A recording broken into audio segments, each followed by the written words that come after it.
Thank you, Mr. Chairman, and I think it's very important that we are holding this hearing today as we look at how we can help small businesses recover from the recent unprecedented and catastrophic hurricanes that we've all watched on our evening news every day. As we hold this hearing today, we have millions of our fellow citizens who are in imminent danger, without power, without communication, living with damaged or destroyed infrastructure. American citizens in Texas, Florida, Puerto Rico, and those in the U.S. Virgin Islands face a long and steep road to recovery. Today's hearing will give us an opportunity to learn how Congress can help. Senator Risch mentioned Senator Rubio's efforts in Puerto Rico, and I want to also call attention to the situation in Puerto Rico. What we're seeing there is nothing short of a humanitarian crisis. We have people who are in imminent danger, and our fellow citizens deserve a robust and swift response from both all of us in Congress as well as the administration. I'm looking forward to hearing about plans for the island as well as those areas affected by Hurricanes Harvey and Irma. I know it will be some time until we know the impact of these disasters. But in early September, Congress passed a supplemental appropriations bill to provide more than $15 billion for disaster relief efforts, including $450 million to bolster the Small Business Administration's disaster response through low-interest loans to flood victims. Today's hearing is an opportunity for us to hear how SBA has responded, and I look forward to hearing your testimony, Mr. Rivera. To see the progress that has been made to date and also to learn what more we have to do. It's also an opportunity to discuss how the federal government and our local partners can continue to be valuable resources to small businesses as they face what must seem like an impossible task, and that is recovery. Natural disasters can strike anywhere at any time, and while today's hearing is focused on the recent hurricanes, it's critical for all of us to ensure that the SBA will be ready to respond when the next disaster strikes in any of our states. And unfortunately, what we're seeing is that natural disasters like the hurricanes, the recent hurricanes, are becoming all too common. And as we work to better respond to these disasters, we need to look at ways to mitigate damages and to help small businesses recover faster. Because when a disaster strikes, time is of the essence. So I know that we'll all continue to work with SBA to ensure disaster resources are supported by supplemental appropriations and that these appropriations are also available to small businesses. So with that, I look forward to hearing from our witnesses today. And Mr. Rivera, I'm looking forward to hearing what you have to say. Thank you. And just to illustrate, I knew that Senators Rubio and Cantwell were going to focus on what's happened in Puerto Rico. So we brought some pictures of the devastation that I think say it very clearly. You can see the roads in this one, and we have one, I think, that has flooding. Now this is people who are obviously trying to get water. And then there's one that shows the power grid, which has been totally devastated. So they illustrate very well what both of you were talking about.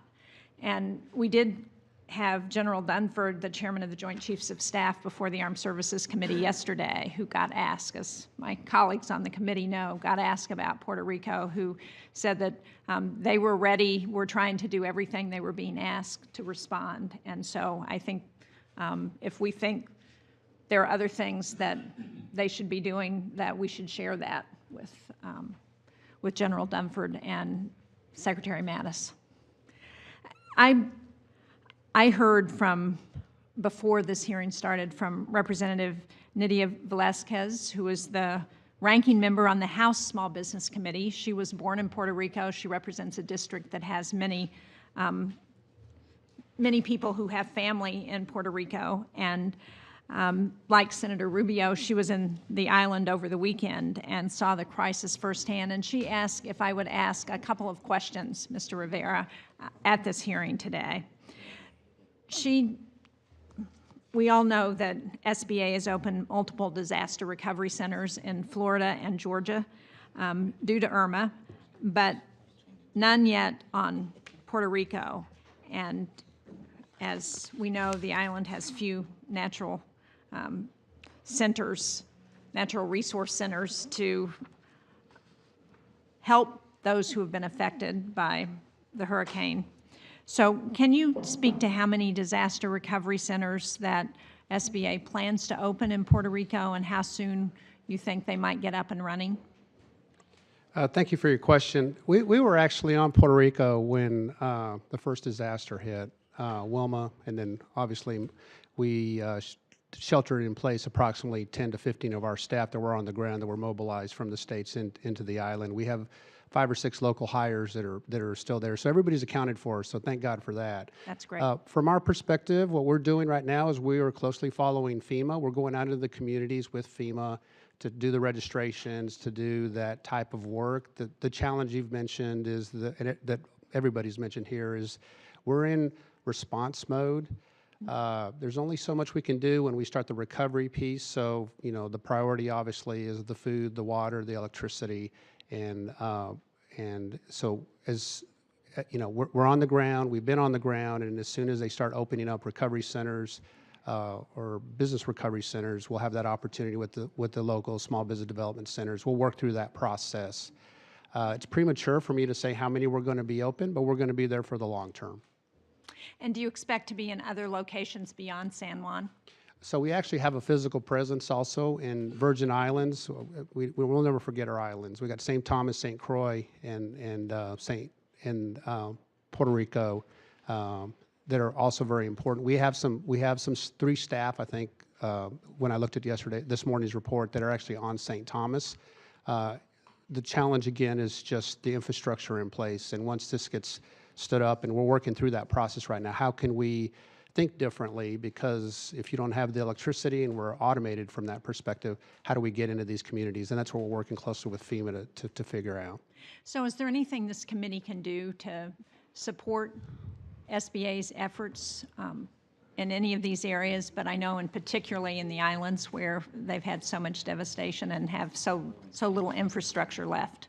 Obviously, everything that the Senate committee does, you know, helps us from our perspective. The one thing that we just need to continue to, if this group and the staff can help with getting the word out, register with disasterassistance.gov, and then FEMA's going to start with the presence of, you know, how the outreach occurs. But the filter and the first step in this whole process is getting into the FEMA system. We'll have to determine what the poverty guidelines and who stays with FEMA and who gets referred to SBA, but it's critical that everybody gets in the registration process. And part of that includes temporary housing, shelter on the FEMA side. So there's a whole host of opportunities that can help the disaster survivor. Thank you. Thank you, Senator Shaheen. Senator Rubio just